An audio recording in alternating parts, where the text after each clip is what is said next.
Hello, it's Daryl at 10 Foot Truck, Good Attitude Services.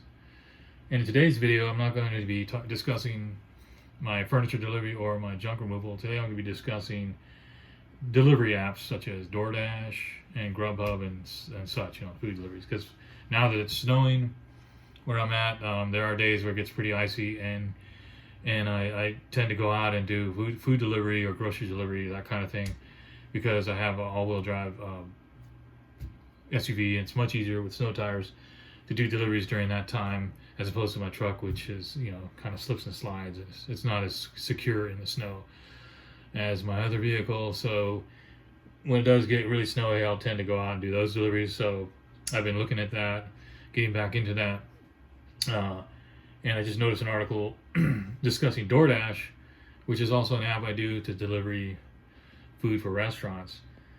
And in this case here, on the CNN Business website, I noticed a couple days ago, looks like they wrote it on December 6th, an article titled "DoorDash Thinks Speedy Grocery Delivery is the Future." So DoorDash mainly, at least when I work with it, it was mainly just delivering for restaurants and delivering food to customers from restaurants. But here they're talking about grocery delivery. And I think DoorDash, at least they used to, I thought they did grocery delivery, but maybe this is different. So it's saying DoorDash is jumping on the speedy delivery trend. Starting Monday, the company is offering a 10 to 15 minute delivery in New York City from a new Dashmart, which stocks groceries, household goods, and packaged restaurants products. Customers with the delivery zone will see the new option under Convenience tab in the app or on the DoorDash website.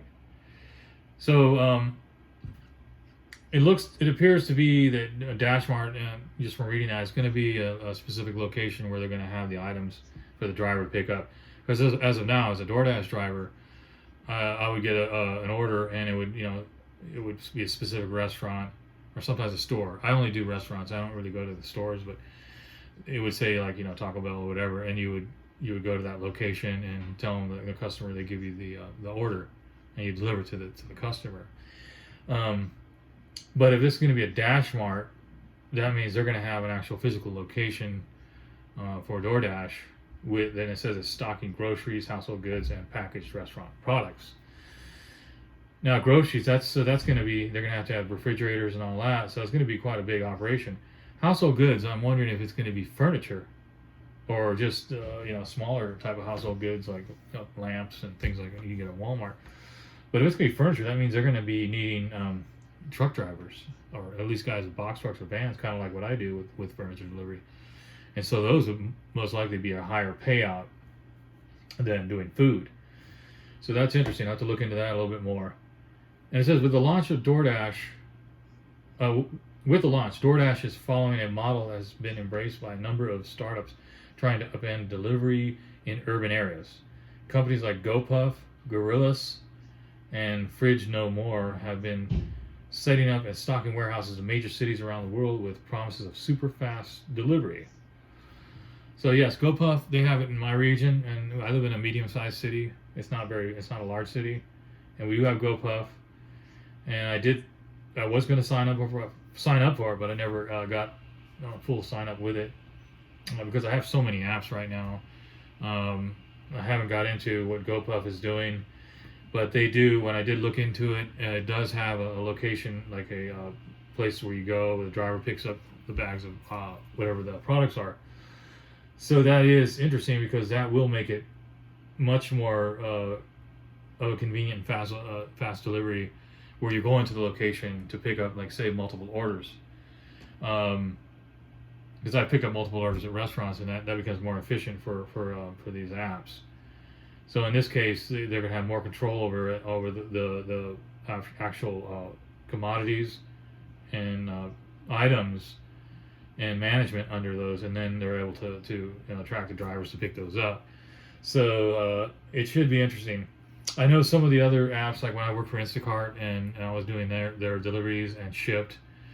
For instance, Shipt, I was going to Target a lot because they had, I don't know if they had a contract or what, but a lot of their items that were getting picked up for customers were at the Target. So you could pretty much get anything at the Target. and I've heard Walmart has that too. So, and those are big stores, and they have a lot of items and a lot of merchandise. So instead of going on, Amazon, so it's almost like it's like a competition with Amazon, because Amazon, you have all these products, and then they have all the warehouses. Like every city has all these Amazon warehouses. For instance, like where I'm at, we have 2 big Amazon warehouses, and I think they're talking about building one more, and that's for a medium-sized city to make it more efficient. So you get the next day or the same day deliveries and that. So these other companies are kind of getting in that efficiency system. Where having the warehouses in these locations and marketing those locations and having the merchandise right there, so within that region. And then it goes on to say that DoorDash is offering a rapid delivery in just one location to start, but it's hoping to scale up in other areas as it considers settings that are more spread out than New York City, for instance, like Los Angeles. The company will rethink what it can offer, said DoorDash President Christopher Payne. So they're starting out, this is going to be a test market, it appears, the way the article is showing it. They're going to be testing this out in New York City, which is one of the biggest cities in the U.S. and the most dense. So it seems to me the 10 to 15 minute may be much easier to achieve in a dense city where people are living in a small radius like Manhattan and that. Whereas people like in Los Angeles, it's completely spread out, which would be a little bit harder to accomplish a 10 to 15 minute delivery with one warehouse. So I'm thinking, if they're saying they're starting out with a high dense city like New York City and starting out with a 10 to 15 minute delivery, they're going to be testing it out and see if it works. Then they're probably going to, I would think what they would do is when they go to a bigger city, they're going to have to figure out certain areas within that big spread out suburb to put multiple warehouses or Dashmarts to accomplish that kind of fast delivery service. And then it goes on to say, with the launch of DoorDash is following a model that has been embraced by a number. I already read that. GoPuff and all that. And I already read that over. So let's go down further and see what the rest of the article says. In New York, the density is such that you can have a really tight radius around the store and deliver in 10 to 15 minutes, he said. You're not going to have this type of density if you go into suburbs, but you could deliver rapidly, he said. Instead of a 10 to 15 minutes, it might be 20 or 30 minutes. So yeah, that's kind of what I was thinking. Like they can do that in a high dense city like New York, maybe like Boston, but not in Los Angeles and not in like San Jose, or I guess they could do that in Seattle too, because Seattle, the downtown's very dense, high density. There's a lot of people live down there, so they could probably do that in Seattle. The pandemic has accelerated online grocery shopping, and more customers are warming up to the idea of having that type of food delivered, which is absolutely right. When I started Instacart, it was during the pandemic. That's when I started doing. I signed up for Instacart, and I had already signed up for Instacart, but I had never used it. But I started using it during the pandemic, and then I signed up for Shipt, and that's also grocery delivery and other items that they ship from Target.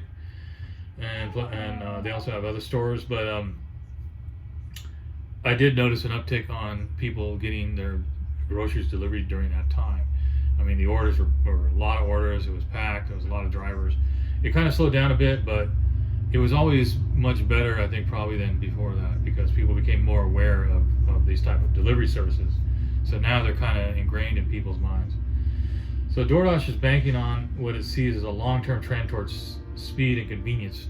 So now that these apps are out, now people are just like fast food. People, when it first came out, people got used to that high-speed preparation of food and your drive-throughs and all that.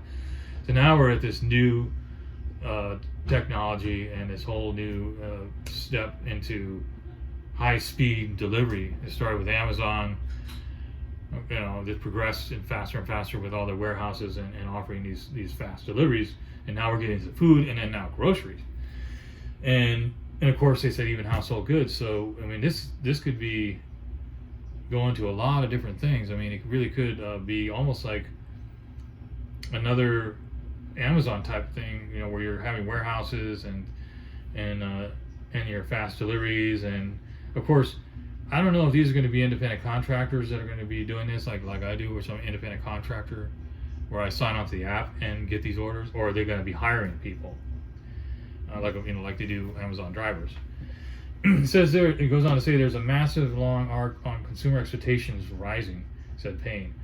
Bringing goods and services to consumers in minutes, not hours or days, is going to be a trend that will last for many, many years to come, which is absolutely true. It has gotten to that point. To stand up the new service, DoorDash is hiring about 60 people, so they actually are hiring people, said Payne. Employees who work on rapid delivery will have set schedules. In addition to delivering, they'll conduct other tasks like packing grocery orders and customer service and more. So yeah, they aren't. This is not going to be just your independent contractor DoorDash drivers. They're actually going to hire people as employees. So if anyone's interested, I mean, no, this is New York City, so I would assume that if this works well in New York City, then I think it's probably just like all these apps are going to eventually spread out to every city and all the different states. So keep an eye on it, because if you're interested in working, working like as an employee for these type of companies, this would be an opportunity. For me, I particularly like doing the independent contracting because I have so many things going on besides just doing the food delivery. I do my furniture delivery, my junk removal, and my truck service, which I like to have that flexibility. So I use these apps within that to keep it flexible and to keep my income, like multiple streams of income. But if someone wants a full-time job and they're offering this, that may be something to look into if you're in New York City. It says competition and pushback, and it goes on to say speedy delivery in New York City is a competitive market. I've been in New York City way back. It's a very high-speed place. Okay, and then it goes to set itself apart from the herd. DoorDash is hoping to attract customers that already use it for other services. So I guess there are other DoorDash, food delivery people or customers.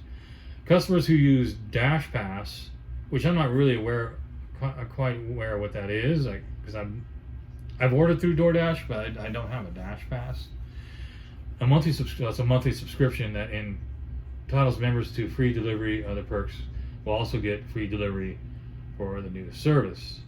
So it looks like they're kind of combining their app with this new system, so that the customers have access to this, and then they're hiring people to do that service. In addition to competitors, DoorDash may also have to contend with unhappy local businesses. New York City bodega owners have decried the new startup, saying that they can't compete with VC-backed services and prompting Manhattan Borough President Gail Brewer to call for an investigation into the new delivery warehouses. And so they're not too happy about that. As we work out the capabilities required to do 10 to 15 minute delivery at scale, we'll open that up as a platform to offer to the bodegas. And I'm not exactly sure what a big bodega is, since I'm not from New York City. But I guess if anyone out there knows what that is, I would think it's some kind of small business. Oh, corner shops, of course. Yeah, okay. Bodegas and corner shops. Yeah, I know what a corner shop is. But there's fewer and fewer of those lately. And back in the old days, we all had corner shops and little small businesses that a lot of suburbs have gotten rid of those for bigger, more homogenized franchises. But New York City is well known for those little shops and that. So they have the corner shops and that sort. So they're the ones that they're kind of worried about it, where it fits their needs.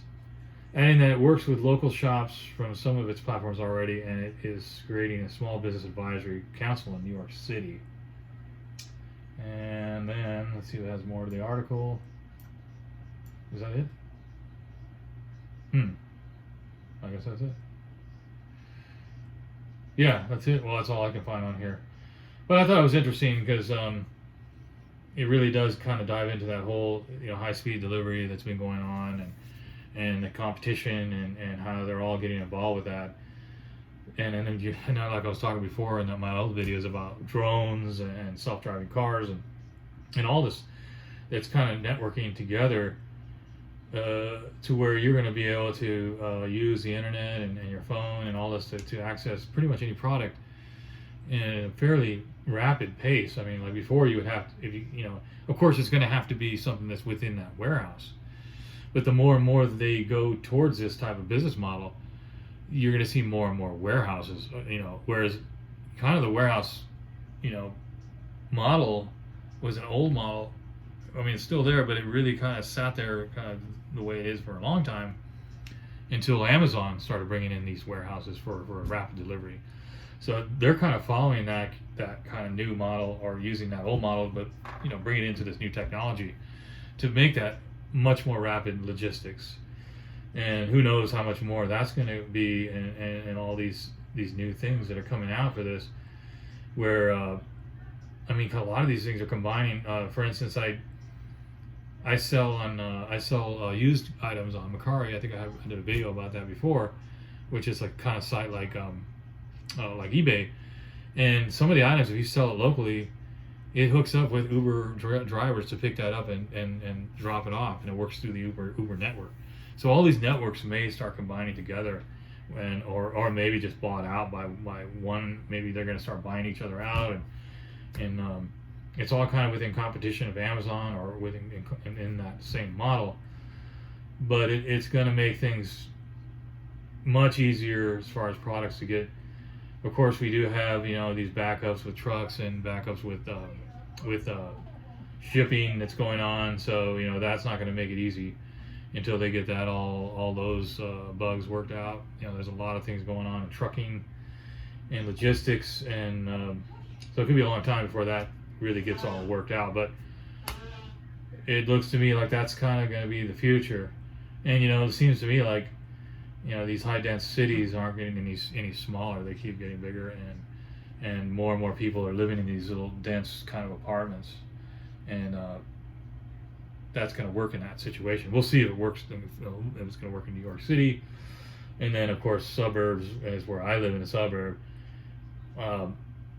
Fortunately, well, where I live, there's a lot of warehouse. I live near a warehouse district, so I would think, and actually the Amazon is not that far from where I live. So if they do something like this, in fact, and when I was looking into GoPuff, the warehouse is not that far from here either. So if they're going to do something like, I bet you if they're going to bring a Dashmart out here, which might be from years from now, but I'm almost putting money on it's going to be the warehouse is not going to be too far, because I live in a warehouse district, and that's usually where they look for these when they're buying the real estate, commercial real estate for these type of warehouses. They're looking for these type of districts already with open land that already have the zoning for specific zoning for warehouses. So if that happens, I might try it out, since it's going to be close by. But interesting stuff. Things are changing rapidly, and just wanted to put this out there for people. I know a lot of the stuff I talk about is more on the junk removal and furniture delivery, but all that's going to kind of tie into this stuff, because as logistics and the way things are moved and transported, it all kind of works together, and it's all affected by things like this. It all kind of affects each other, and how things are going to work, how trucking works, how delivery works, how driving, and etc. And so that's it for that. That's today what I had to talk about. Good attitudes, services, 10-foot truck. Have a good one.